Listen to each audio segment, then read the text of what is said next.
Hello everyone. देखिए question शिल्पी ने पूछा है और ये क्वेश्चन वाकई में थोड़ा टफ है। आप इसको देखेंगे, इसकी बारीकी को हम लोग समझेंगे। क्वेश्चन है bisectors of angle B and angle D of a quadrilateral A B C D meet C D and A B produced at P and Q respectively prove that angle P plus angle Q is equal to half angle A B C plus half angle that is angle A D सी।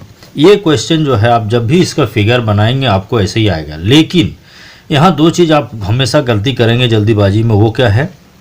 वो है आप इसको parallelogram मान लेंगे और law of parallel जो है आप पैरेलल साइड्स की लॉ को इसमें यूज़ करेंगे, लेकिन वो 100% गलत होगा, क्योंकि आपको यहाँ पे क्वाड्रिलेटरल बोला है, किस तरह का है वो नहीं बोला है। इसलिए यहाँ पे जो जनरल प्रॉपर्टी है वो लगेगा, जो प्रॉपर्टी सभी तरह का क्वाड्रिलेटरल में लागू होगा वही होगा। और ज़्यादातर लोग इसमें गलती करेंगे जल्दीबाजी में। तो पहला देखिए इसमें क्या करेंगे हम लोग। तो क्वेश्चन जैसे है वैसे ही ए बी सी डी हमारा एक जो है क्वाड्रिलेटरल है। तो एंगल जैसे बी का बाइसेक्टर ये बी पी मान लिया हमारा है, तो यहाँ से आगे गया, ये जो सी डी है इस प्रोड्यूस आगे बढ़ाया तो पी पे मिला। उसी तरह जो एंगल डी का बाइसेक्टर है ये इस तरह से जाता है, ये आगे जब बढ़ाते हैं तो ए बी प्रोड्यूस्ड को सी डी क्यू पर मिलता है। इससे देखिए दो चीज़ बना आपको। जैसे ये चूँकि देखिए ये जो लाइन है डी क्यू जो है ये बाइसेक्टर है एंगल डी का, यानी एंगल 1 इक्वल टू एंगल 2, ये दो भाग में बन गया। उसी तरह से बी पी ये जो बाइसेक्टर है ये एंगल बी का है, इसलिए 3 और एंगल 4 दोनों इक्वल होंगे।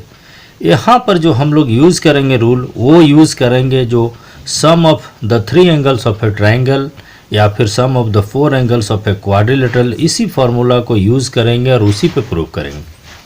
तो इसमें थोड़ा सा सिंपल बनाने के लिए हमने क्या किया है सो देख लीजिए। यहाँ पे पहले क्या किया, इस चीज़ को देखिए, इसका जो छोटा सा पार्ट हमने लिया है यहाँ से पी बी सी, ये ट्रायंगल को हमने लिया है पी बी सी। यदि इस ट्रायंगल की हम बात करें तब क्या होगा, देखिए पी बी सी ये जो ट्रायंगल है इसमें ये एंगल दैट इज क्या हो गया पी एंगल, और ये बी देखिए पूरा एंगल है। और यदि क्वाड्रिलेटरल में देखेंगे तो क्या है, ये दो पार्ट में बटा हुआ है, एक इस साइड है एक इस साइड है, मतलब एंगल ये 4 है तो एंगल ये 3 है, और ये जो है इधर जा रहा है।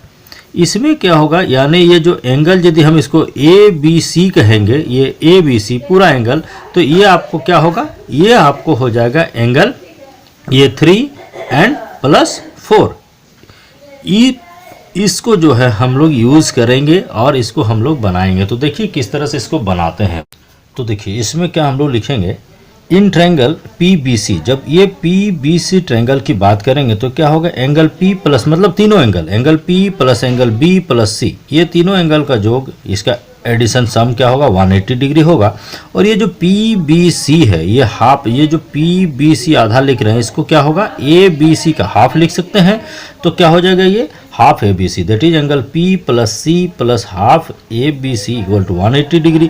सिमिलरली यदि हम इसमें बात करें ट्रायंगल ए डी क्यू, इस पर यदि बात करें तो यहाँ पे होगा angle A plus angle Q plus ये जो डी एंगल था ये दो भाग में बटा हुआ है, यानी ए डी सी का हाफ है that is half A D C equal to 180 degree. अब इन दोनों को क्या करें, एडिंग 1 एंड 2, दोनों को हम ऐड करेंगे तो एंगल हमारा A plus Q plus P plus C, A Q P C and half A B C and half A D C is equal to this plus this हो गया 360। अब हम लोग प्रॉपर्टी ऑफ क्वाड्रिलेटरल पर आते हैं। इसमें क्या होता है कि 4 quadrilateral A B C D, पूरा ए बी सी डी जो हमारा है उसमें क्या होगा, sum of the 4 angles of the quadrilateral is 360 that is angle A plus B plus C plus D equal to 360।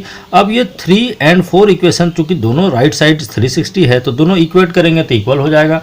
तब क्या होगा, हमारा जो पहले यहाँ पे था यानी angle A plus Q plus P plus C plus half A B C plus half A D C is equal to angle A plus B plus C plus D हो गया। अब देखिए ये एंगल ए से ए cancel हो जाएगा, angle C से ये सी कैंसिल हो जाएगा। अब हमारे पास क्या बचा सो देखते हैं। इसके बाद जो हमारे पास बच रहा है उसको हम लोग देखते हैं, बनाते हैं। इसमें क्या हो रहा है आप देखेंगे, एंगल जो हमारा प्रूव करना है पी प्लस क्यू, ठीक है। तो यहाँ पर क्या करेंगे, 30 इम्प्लाइज आप लिखेंगे, ये एंगल आपके पास P प्लस एंगल आपका Q है इज इक्वल टू, देखिए यहाँ पे आपको बच गया angle B plus angle D and ये माइनस ये half angle A B C minus ये half angle A D C. देखिए ये B है, ये ए बी सी है। ए बी सी मतलब ये एंगल B पूरे, यदि इसकी बात करें तो ए बी सी में पूरा है, मतलब ये हाफ B है, ये पूरा B है। दैट इज़ क्या हो गया, हाफ के बदले यानी यहाँ पर हो गया ये B में से हाफ ए बी सी चला गया, यानी आधा B चला गया, तो बच गया आपका फिर आधा half angle A B C and plus इस D, ये भी D है। अब D में से ये एक D खत्म, आधा D खत्म हो गया तो बच जाएगा फिर आधा, मतलब half angle A D C.